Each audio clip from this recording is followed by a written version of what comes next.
Good afternoon and welcome to Coach's Corner. My name's Nick Forbes and joining me today is Susquehanna men's basketball coach Frank Marcinek. Coach, thanks for being with us today. Great to be here, Nick. All right. Now this season was obviously a special one, the best in Susquehanna history. When did you look at these guys and realize the potential that they had as a group? Well, probably after we scrimmaged Alvernia. Alvernia has been very good over the years, and we went down there and just really took them apart, actually beat them by 40 in a scrimmage.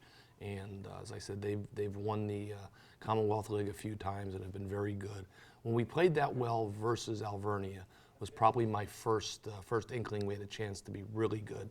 And then when we finished the first semester undefeated and had a big win versus Trinity, that was really when I thought, yeah, these guys have it.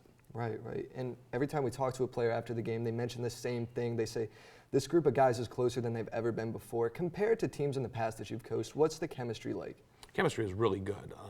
We have a great culture. We've been very intentional about building a great culture. And at times in our recruiting process, I think we've selected culture over ability. And I think when you get a bunch of guys that are bought into a collective goal and a collective culture, it builds great chemistry. And we just have some terrific kids. And I said this a few times, from our best player to our 13th player, they were all bought into the same goal. So there was a great deal of trust. It was a very unselfish group, and they really cared for one another. Right. And let's look at the young talent on this team for a second, particularly freshman point guard Tyler Hoagland. Made an impact this season, but what do you think he has to do this offseason and in the future to take his game to the next level? Yeah, Tyler really played well for us, but it gets harder as you advance through the years, simply because particularly the people in your conference get to know you a little bit better. Mm-hmm. And I kind of felt by the end of Tyler's freshman year, some of the people in the league had figured him out. Tyler's game has been a lot about drive, draw, dish, or drive and finish. He's got to develop a little bit of an in-between game. He's got to make some pull-up jump shots. While he shot a fairly high percentage from three, he needs to become a more consistent shooter. And I think just with natural maturation, he's going to get a little bit bigger and a little bit stronger. But he's got a great basketball IQ. He's got a great motor. He can really make his teammates better. He's a winner. So he has all the intangibles. If he can, as I said, develop that mid-range game, make the pull-up, and become a real consistent three-point shooter, particularly off the bounce, that's when he'll take the next step. Right. And going from younger players to older, next year you lose Josh Miller and Brandon Headley. That's two of your top 3-point scorers.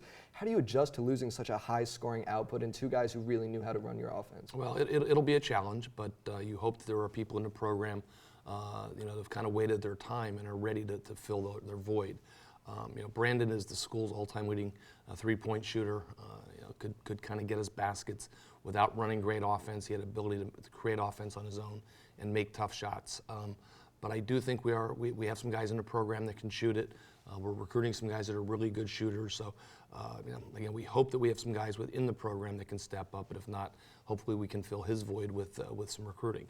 Josh played as a four-man for us, and as we kind of worked throughout the season on a little bit of a plan B, a what if something happened to Josh, because we didn't necessarily have a guy to fill in for him. We worked a lot on playing a little bit bigger with Danny Weiss and Ryan Traub playing together. And as I begin to formulate our plan for next year, our team will be a little bit different in that we won't have a guy with Josh's versatility. So I think you'll see us probably play a little bit more of two posts at one time as opposed to playing four perimeters and one post. So I don't think we're going to replace Brandon or Josh. I think we need to tweak what we're doing and find a way to fill their void. Understandable. They were big parts of that success. Talking about the last game of the season, what was the game plan for Babson? And looking back, do you think there's something differently you could have done? Yeah. Babson was a unique preparation for us because we didn't know if Flannery was going to play or not. So you need to, you have 1 day turnaround. We had prepped for him a little bit earlier in the week. I kind of expected to play Babson, so we did do some prep work in practice. But then when their best player goes down, you're not quite sure what they're going to do. And God only knows what would have happened had Flannery played. But they kind of came out and just really tried to bully us, punch us in the mouth with their inside game. Like our strength was our perimeter play, our ability to move, and their strength was their size and strength. They started 6'1", 6'4", 6'7", 6'7", 6'7". Well, we didn't have one guy in our starting lineup at 6'7". So if I could do it over, we'd probably double the post a little bit more, probably make them beat us with some perimeter jump shots. But having said that, You know, the night before, their 2 guards, I think, combined for 11 threes. So they were a very good team. But, you know, if I had to do it all over, we would probably be a little bit more aggressive in how we guarded the post. All right. And, Coach, one more question before I let you get out of here. So, Coach has had such success in his long tenure here. What do you take away from a season like this? It was really a special year. I think that there were some great memories that were developed. You know, for me, it was the most wins I've ever had, the most wins our school's ever had. First we've ever hosted NCAA playoff games, so there were a lot of firsts. You know, so it gives you a good feeling, but it also serves to motivate you. The success we had, I know I want more of it. I know our players want more of it. We're not even 2 weeks out of the season, and my guys are chomping at the bit to get back at it.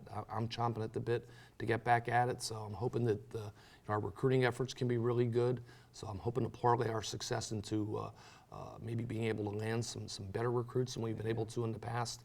And I know that it's been a motivator for our players. So, they're kind of a couple takeaways. All right. Well, that's all the time we have for today. Coach Marcinek, thanks again for being with us, and we'll see you next time on Coach's Corner.